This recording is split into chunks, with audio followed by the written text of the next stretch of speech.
Brian Robb, J. King, and Sam Packard present Still Poddable, Still Poddable, Boston Celtics, Still Poddable, Still Poddable. Oh yeah! Still Poddable, Still Poddable, Boston Celtics, Still Poddable, Still Poddable. And a 19. Jalen Brown, D. White, Crazy Joe. Still Poddable, Still Poddable. When Tatum coming back. Still Poddable, Still Poddable, Still Poddable, Still Poddable. Boston Celtics, Still Poddable, Still Poddable. Oh yeah! Come on, don't get the next generation. 48 guy wants to win. Every no time. Let's go, you motherfucking Celtics. Let's go, baby. Let's go. You motherfucking Celtics. Let's go. Let's go, baby! Welcome back to Still Poddable, the best Celtics podcast here on Al Gore's internet. Today we are on the CLNS Media Network. That means we are brought to you by Prize Picks. If you want to get $50 in lineups after your first $5 lineup, use promo code CLNS. Who are we? We are Still Poddable. That is Jay King from The Athletic, Celtics beat reporter for 10 plus seasons.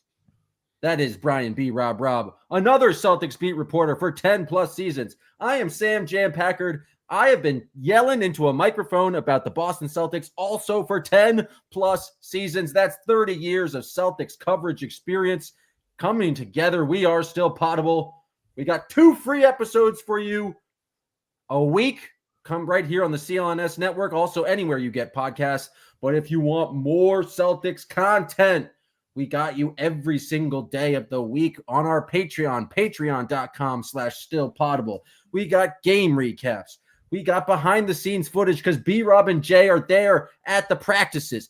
They are asking Joe Mazzulla the annoying questions. Joe Mazzulla is coming to them after some press conferences and telling them off the record stuff. They probably won't tell you that, but it's happening. And so you guys should join the Patreon today. There's also a cool Patreon chat that's live during every single game. The kids, the gods, and the legends, a very cool Boston Celtics community that you could be a part of. So join today. That's patreon.com/stillpoddable. One of those perks in being part of the Still Poddable Patreon community is you get to access to the mailbag. We're doing a mailbag episode, folks. We didn't invent the medium, but it's a classic podcast gimmick for a reason. And so these questions come to you guys directly from the patrons of the kids, the gods, and legends, asking us the mailbag. And we're going to dive into the best questions of the day. Before we get to those, I have a question for you from my mailbag. And that's, why don't you have an undershirt on right now? Well, see, I was at the gym before this, and I was working out, did about 35 minutes on the Stairmaster, and got a bit sweaty. And then I normally bring a shirt to change into, but I forgot, and I don't like walking home in the sweaty shirt, so I just kind of put on the sweatshirt. And then I was just so committed to podcasting that I had to come right here before changing. You look awful. Like your chest hair is truly alarming. Alarming to who? All our viewers. I hope to God that everyone is just listening to this and not watching. Pot it up. As a guy on YouTube comments say, gotta pot it up. I think my chest hair looks wonderful. I think I'm ready to podcast. And I think actually the podcast would be improved if all of us were showing our chest hair. But you know what? I'm not gonna ask you guys to do that right now. No chest hair. You're bald. Do you wax? No, that's just how I am. Well, I guess B-Rob, we need to know your chest hair situation as well. Yeah, I'm pretty close to you, Packard. Yeah. Whoa. Jay King can't even deal with a little chest hair because he's jealous that he's not a real man. Let's dive into the first question. This is from Gamblin' Grant. What a start. Before the season, the whole team was preaching pace, push the pace. Celtics currently rank dead last in pace, and so some rebounding definitely helps push the pace and getting guy in the corners. But do you guys see the pace improving, or is it just that's what it's going to be with the current personnel? B-Rob, I think the intentions were there, but here's the thing: Jaylen Brown, a lot of these guys in the starting lineup, they're responsible for a lot in these games on both ends of the floor right now. And getting up and down for 48 minutes is a lot of work. And so Jaylen straight up admitted it, I think, last week in a press conference, being like, yeah, this is, I want to run more, but I also have to, have some energy at the end of the game. So you factor in that with the challenge of being like, well, in order to get out and run, you have to rebound the ball and force turnovers. You're doing the forcing turnovers part. Rebounding is a hit miss proposition at this point. So I don't really see it getting much better, considering they've been healthy at this point and kind of doing it. The pace stats are misleading. Oh, this is where Jay pushes the old Joe Mazzulla propaganda. It's about time to first shot. Time to first shot, folks. The pace stats involve two teams. And so the Celtics are picking up full. They are forcing teams to take a lot of the shot clock.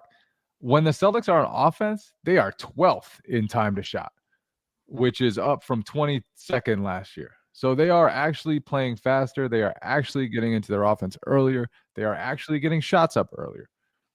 And the pace itself of the entire game hasn't changed yet, but they're playing differently. And I think people should recognize, there's nuance to the pace stat that if you just say they're dead last in pace, it doesn't capture. Jay King with these newfangled analytics, time to shot. In the half court, though, Jay, do you feel like, obviously they're getting out more, forcing turnovers more, leading to more transition opportunities. That will certainly account for some of that. In the half court itself, do you feel like, just off of inbounding the ball and walking up the floor, do you feel like there's been a measured change there? I would say the bigger change comes on defense. Like they are, even though it kind of slows down the other team, at least when they're not forcing turnovers, like they're getting up in people, they are forcing turnovers, and that leads to the quicker possessions. And so I don't think there's necessarily a huge change in other ways, but the way that they're playing defense is drastically different.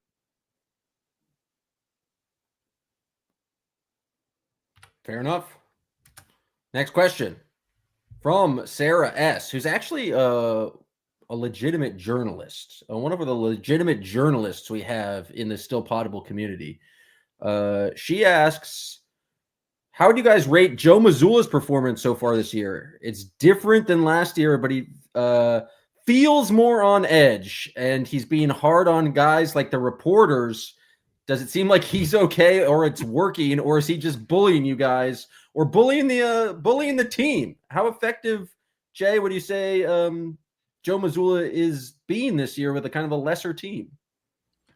It's probably right to say he's more on edge. I think he wants everybody to realize that chaos is part of the equation this year. I think he wants players to realize that.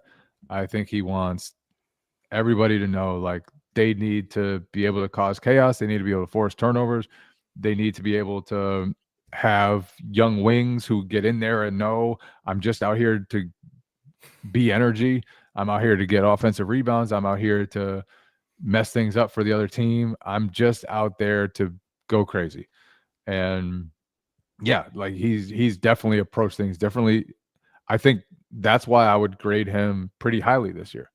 He has totally changed his approach to everything because this team needs it. They're a lot younger. They lost several former All-Stars. They lost Jason Tatum to injury. They are playing young guys who have never, ever gotten a chance in the league, who, for various reasons, were out of rotations before. They are so much less experienced than they used to be. They have a lot to learn, and he's changed everything. Like, they're one of the best teams in the league at forcing turnovers now. They are now, I think, 8th in offensive rebound rate, which is a huge jump from a couple of seasons ago and a pretty big jump from last year. And they need to be those things to make it work. And so I give him a lot of credit for being able to adapt, for being able to create a vision for this team, and for being able to get the buy-in from a lot of guys while he is doing things that are not custom for NBA coaches to do. He's yanking guys quickly. He's putting even guys like Anthony Simons on the bench. You can start one day and not play the next, and everybody seems on board with it. Everybody seems to trust in what Joe's doing. Even Jaylen Brown, he played 10 minutes in the first half of the Brooklyn game, comes after and says, yeah, I was trash, and Joe's holding me to a high standard. He's okay with it. And so I give Joe a lot of credit. I think the way that he's coached so far this year, if a couple of games go differently in crunch time, we're looking at this team. They could be 10-5 very easily. And if they were 10-5, Joe would be, the talk of the town right now. Instead, they're 8-7, which is still pretty solid. And I really think he's done a great job to evolve the way he has and to transform this team the way he has.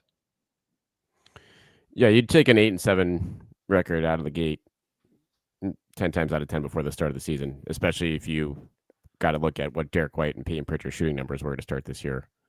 To Jay's point on that. And so in my mind, the only the buy-in is fully there across the board. That he's always had that. The fact that that's continued with all the chaos that we've seen, I think is a very encouraging sign.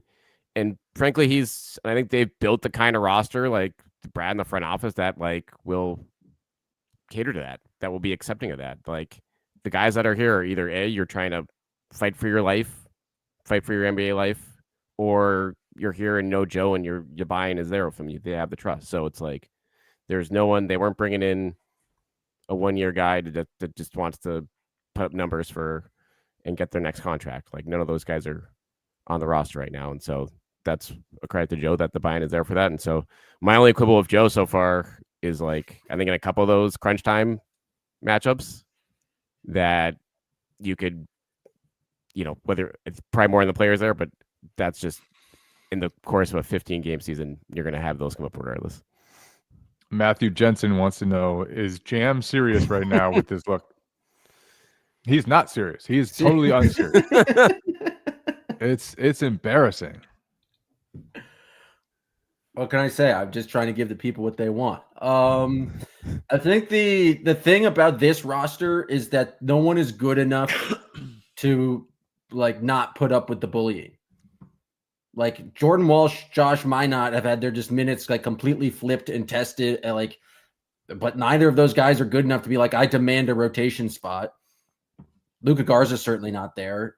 Maybe Anthony Simons could make a beef of being I was a starter in this league for 4 years, but he's clearly fighting for his next contract. And then the rest of the guys won a championship with Joe and kind of, I don't know, Peyton Pritchard's insane. And so he likes that kind of bully. It feels like they have a roster or put together a roster who welcome the bullying. And so Joe might be on edge, but Joe is, I think, reacting to what he believes those guys needs. And Joe, it feels like he does a very good job of connecting with each of the players individually and trying to find out what makes them click, and going to Chris Boucher's baptism a week after knowing him and just and I feel like he's created an environment where he knows what is going to make these players better, and it feels like he's settled on absolute bullying and absolute chaos, and he just doesn't have a roster where it's it makes sense to have great stability, because there's not a lot of difference between guys 5 through 12 on the roster. And so I think why not go with the bully? I think it's working so far. And Jay's point, we're really in the season, but 2 games go differently, and they're 10-5 right now. And Jay's absolutely right. This is there's totally different vibes. They're probably the third best team in the East in terms of seeding.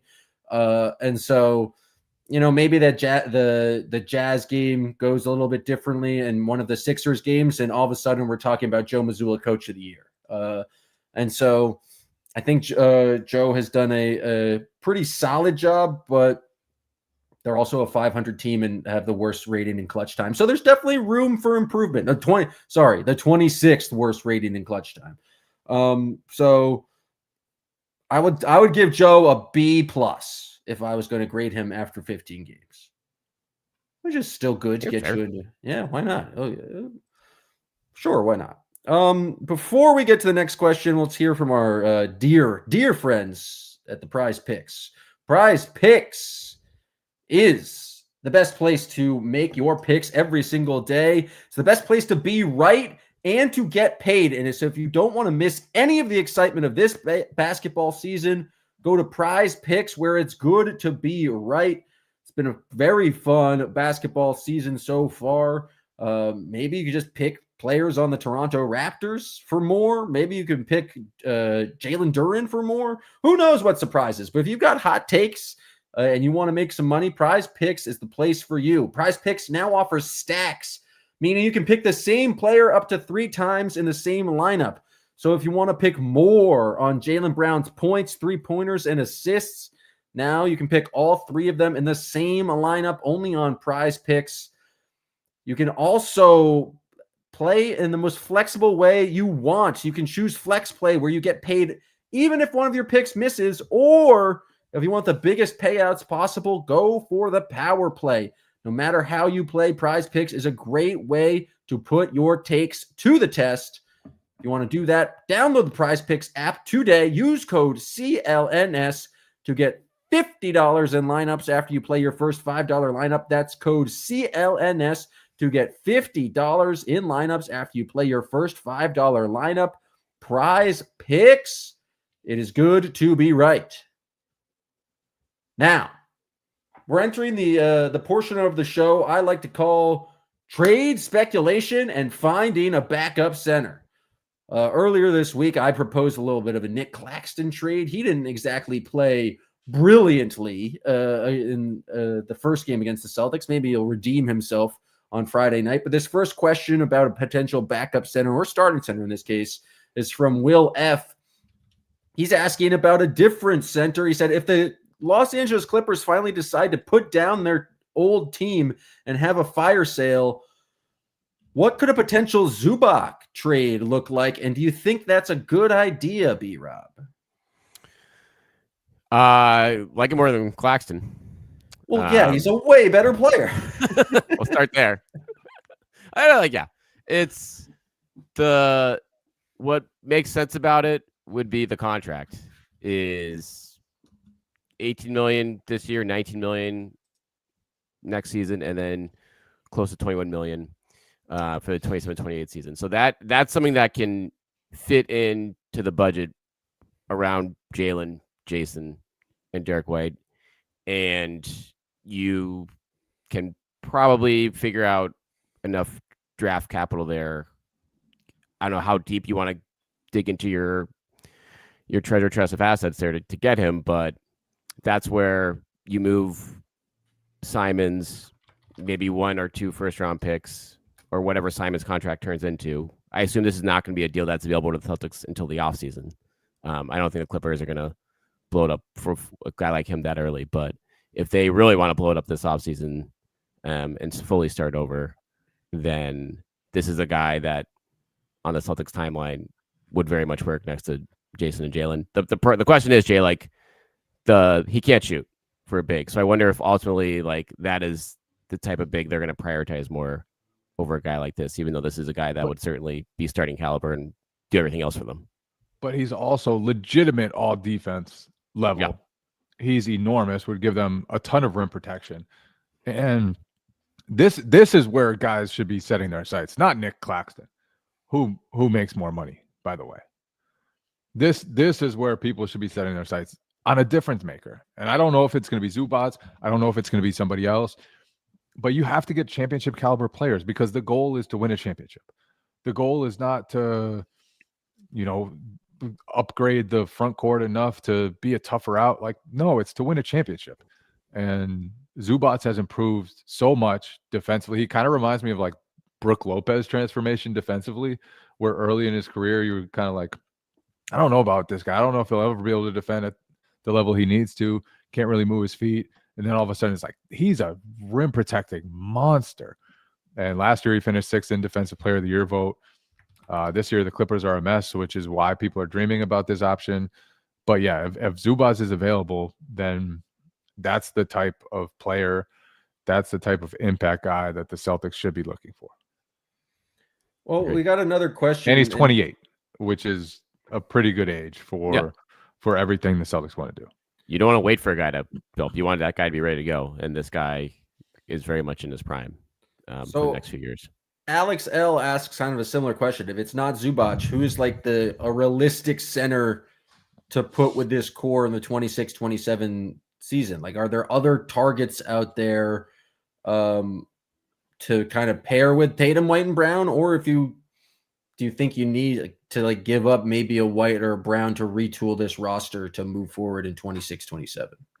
In this price range, my guess is this is the best option. I think that's when you start looking at, okay, if you want to take a bigger salary in, then probably one of White or Brown are going to have to move in that scenario just to make it, to round out what fits if you're obviously staying under the second apron at that point. Let me throw a name at you. Isaiah Hartenstein has a team option for $28.5 million. Do you think, I'm not sure, I just hope, I don't know, but I hope the Thunder are in cap hell at this point if they're going to win back-to-back championships. I know it's probably hard, you don't sign free agents nowadays because free agency isn't a thing anymore, but is that the type of guy you think moves the needle? He's kind of young, or is he making too much money if he's getting paid the $28 million range? If the Thunder do end up moving significant salary, it will be to get minimal salary back. It will be like the Celtics did this past summer, where they because that's why it's the club option. So they would try to it would be potentially free agency next year. Right, but the Celtics probably couldn't take back that big of a salary. They'd have to you have to do some salary matching there, unless they do have these TPEs that they created in the Porzingis group, but they're not big enough to fit a salary that big, $28.5 million. So, this is, you'd have to match the money in that scenario, and I don't know if you can cobble. I guess you could cobble up Hauser. You probably have to do Pritchard. Because that's literally your only movable salary here in the offseason. Unless, and this is a big thing for moving forward to the trade deadline, the Simons expiring deal, ideally you want to turn that into movable salary for next season. Because just for that reason, Jam, going after a guy like Hartenstein, that becomes a lot more realistic. Whether they can do that and achieve their tax objectives, if those are out there, again, we'll see how the season goes. We'll see what the priorities are at the trade deadline. But that's something to watch for when they figure out if and when they're going to make a Simons move. So the idea is to turn Simons into guys who are on contract for next season, but one guy who makes $12 million and one guy who makes $15 million just for trade chips? Potentially. Or I guess if you want to get out of the tax entirely and use the advantages of that to increase your spending next year. I don't know. I'm curious to see how they go with it, but strategically in terms of team building for next year, that's how I would go about it. I want to maneuver that deal into stuff I can trade in the offseason to get stuff that helps me next season. Simon's contract is not going to be able to do that because it's an expiring, and he's not going to make anything close to that, even if he's signed and traded somewhere. I'm trying to think of other potential targets. Looking at the free agent class, I already mentioned free agency is done, but other free agents next summer are Vucevic too old, Nurkic not good enough. Bring back Time Lord, Mo Wagner. Can I interest you in Mo Wagner, Jay? I would love to cover Mo Wagner again. I covered nice Mo reunion Wagner story for what, a week? Yep. How long was he on the Celtics? They cut him for Jabari Parker, I believe. One of the most entertaining basketball players who's ever lived.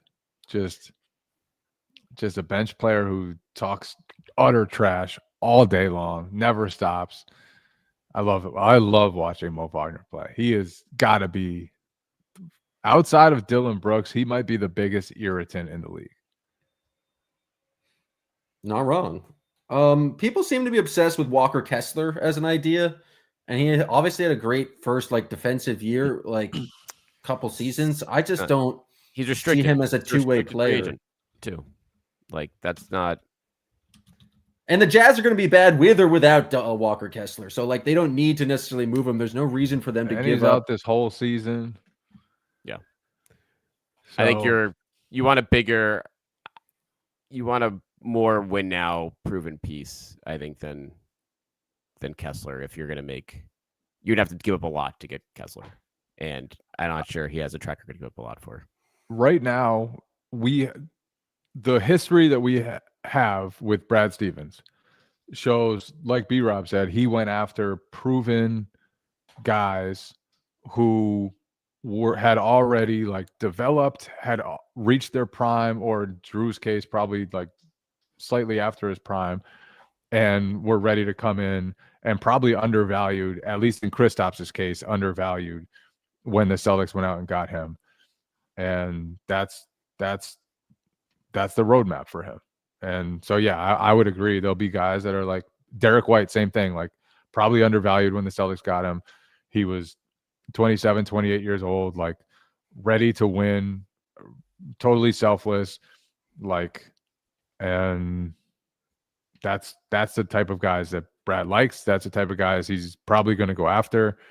I agree with B-Rob. Like, you could get a little younger, but for the most part, like when Jason Tatum comes back, this team is going to be ready to win.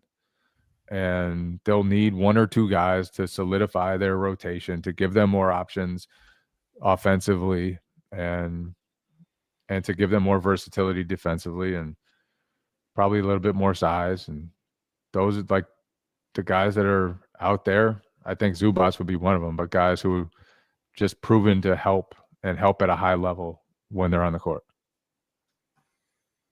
All right, We have a lot of time to talk about this. We'll be digging into this deeper. Don't worry.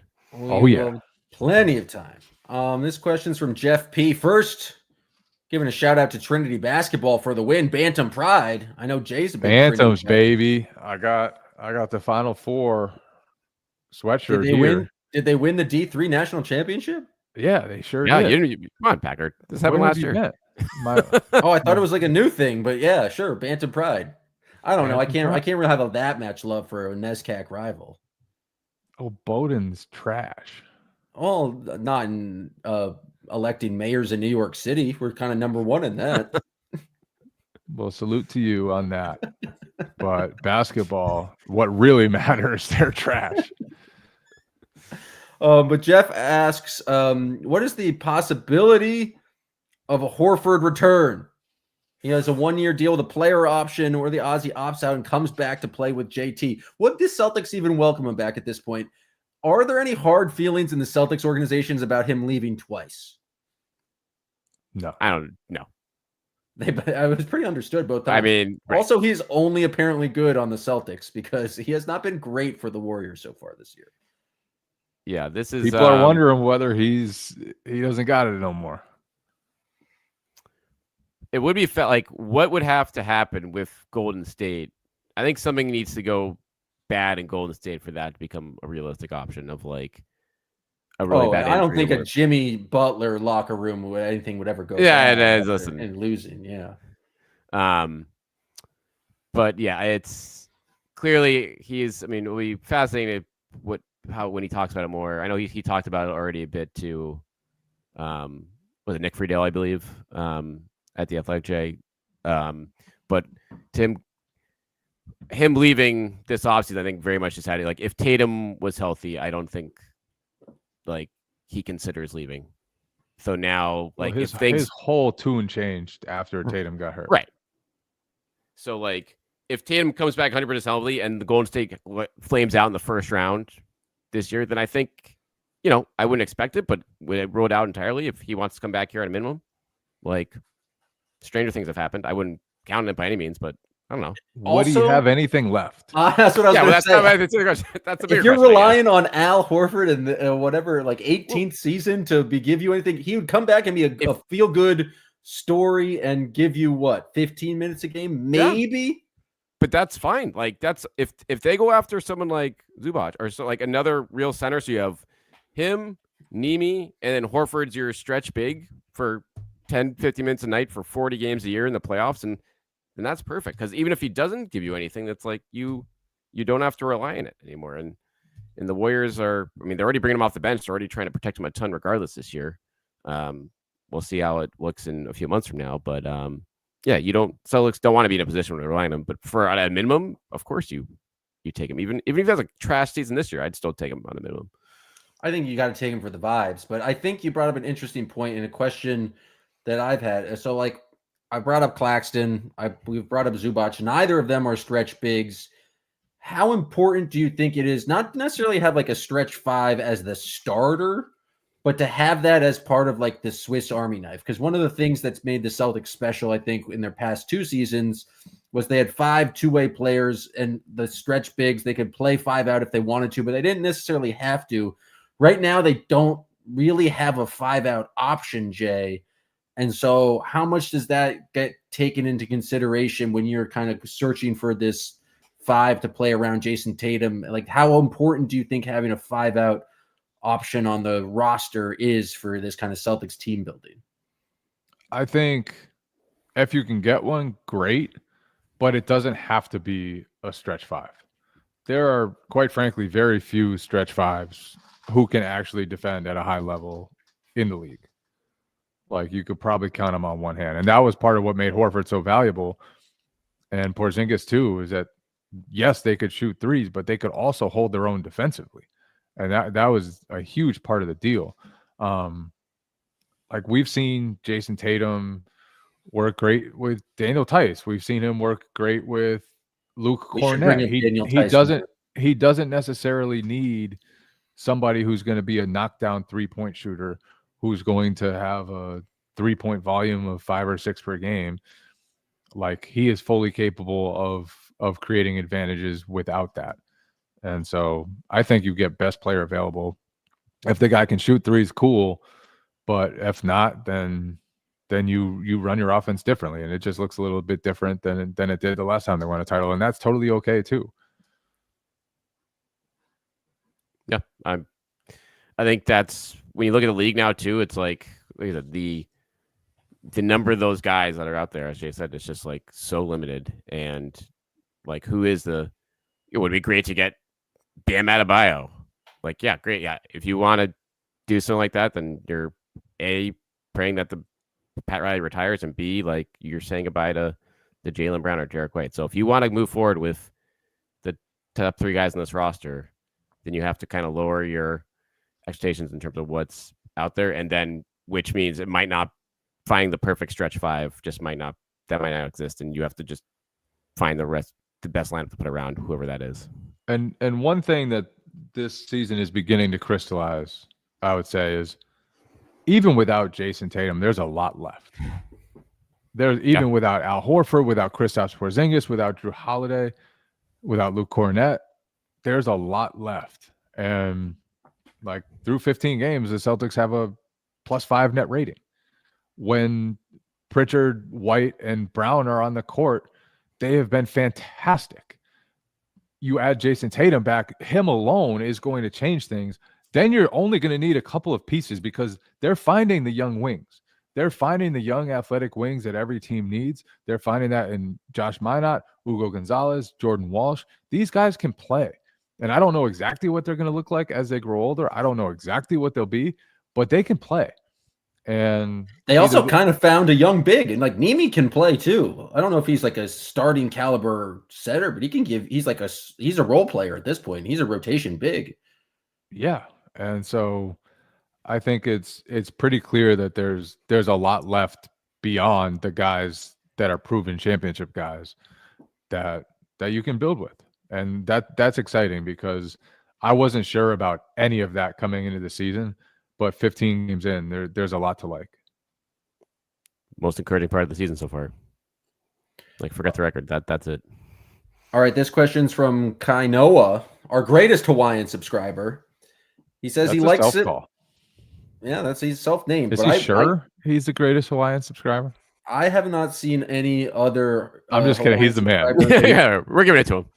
And I'm pretty sure his girlfriend one time sent us like chocolates as a thank you for being his. Yeah, that was podcast. Incredible. So he's absolutely our greatest Hawaiian subscriber, and always will be. Yeah, probably our greatest subscriber. Period. I dare another Hawaiian subscriber to make a run. Hawaiian. Why not just name yourself the greatest subscriber ever? Oh, let's see if he changes his handle. He says, I like Simmons a lot and saw a glimpse of his offensive explosion in that Magic game. But besides the tough 3-point shot making, he hasn't seen much of an inside game. He seems to be seeing the floor well, is making the right passes, but for an elite scorer, it feels like he's not being utilized correctly.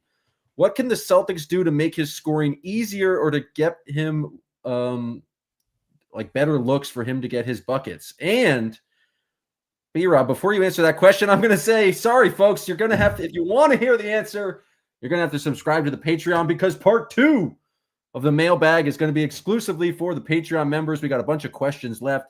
And so if you want to hear the rest of the mailbag, including the how to fix Anthony Simons, go to patreon.com/stillpoddable. We'll have part 2 of the mailbag. We'll have the rest of our bonus content.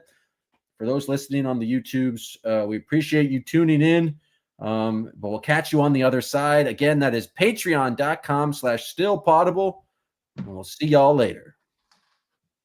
Still Poddable, Still Poddable. The Boston Celtics Still Poddable, Still Poddable. Oh, yeah.